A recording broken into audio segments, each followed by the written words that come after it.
I'm Corey Ransom with Dryad Global. This week on Bridgewatch, we're going to cover a topic that we've talked about in the past, but has a higher degree of importance now, and that's cybersecurity. So why do you ask? Why does this have a higher degree of importance? Is because we have seen the number of attacks over the past few years against assets in the maritime industry, against businesses, against ports, against infrastructure, go up roughly 900%.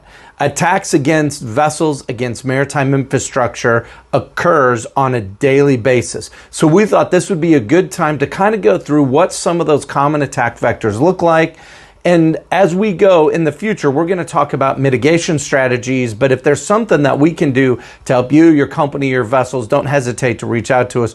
Our experts provide a suite of cybersecurity services for both vessels and facilities. And the vessel side is fairly unique. There's a number of challenges that you can't always apply what you're doing on land to the vessel side of it. So let's take a look at how the attack vector looks or some of the methodologies. So I always like statistics to be able to put together what the market looks like. So if we look at the number of days that it took an attacker, so what we call kind of the attack dwell time, how long once they got into your system before an attack took place. So back in 2015, this was 270 days. So once an attacker gained access to your system, it was roughly on average about 270 days for them to gain the information that they needed to push forward on an attack. We have seen now in the year 2023 that dwell time go from 270 down to 4.5 days. So it's been an incredible change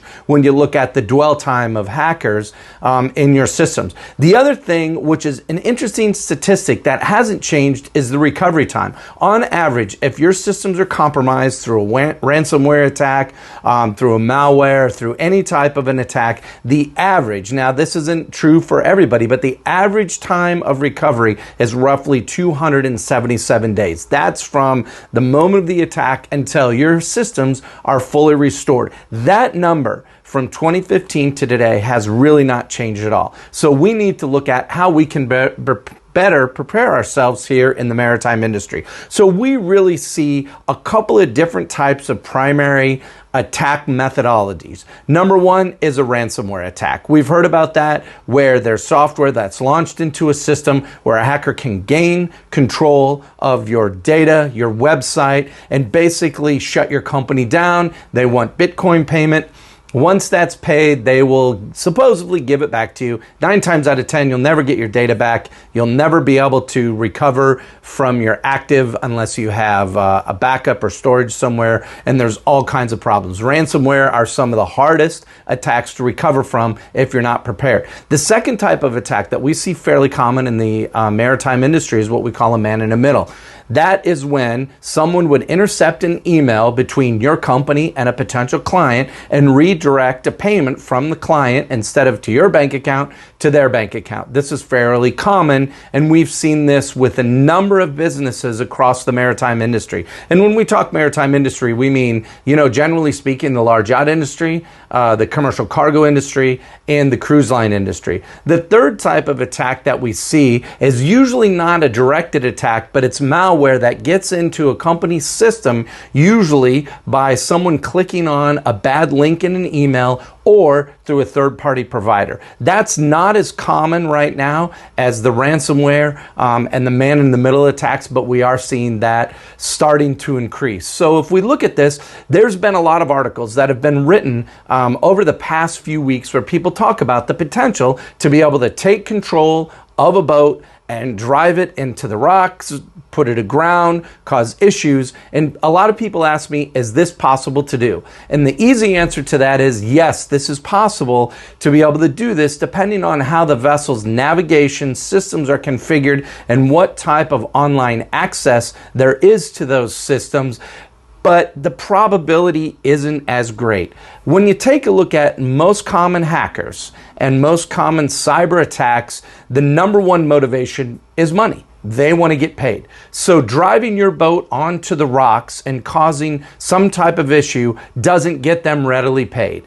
Taking your data for ransom or holding your vessel hostage because they have control of systems until you pay them, those are really more of the common things that we think we will see more of in this market, because most hackers want to get a payday, and the best way to do it is to take systems ransom or through a man-in-the-middle attack. So even though this is a potential, it's not the most common type of an attack vector when you look at cybersecurity on a vessel. There's other things that can happen. There's other type of attack methodologies that can be used. If your vessel or your company is targeted, it's a whole different ballgame when it comes to how to protect and mitigate that. And these are some of the things that we're going to cover in the future. But we wanted to first just kind of lay the groundwork of where we're at with maritime cybersecurity and what some of those common attack methodologies look like specific to the maritime industry. One of the things, I was speaking at a conference recently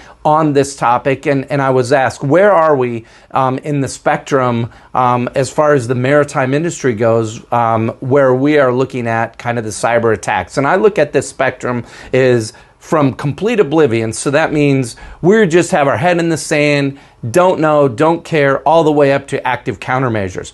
In my opinion, parts of the maritime industry still exist in complete oblivion and don't care. There's some that are in the awareness phase and some that do a really good job and are into active countermeasures. But the majority of the maritime industry is still somewhere between oblivion and awareness. So we need to do what we can in this industry to be able to change that so people have an awareness to be able to recognize some of those common attack methodologies. One of the things that we're doing here at Dryad Global is we're launching a Lunch and Learn series with different partner companies globally. So here in the United States, in the UK, and Europe, and potentially eventually to Asia. We have a university partner that we're going to be working with, more on that in the future, to have a Lunch and Learn with different companies across the maritime industry, whether it's the cruise line industry, the commercial cargo, or the large yacht industry, to give you some of the tools necessary to help protect your vessel and your company. And again, if you have questions about maritime security, maritime regulatory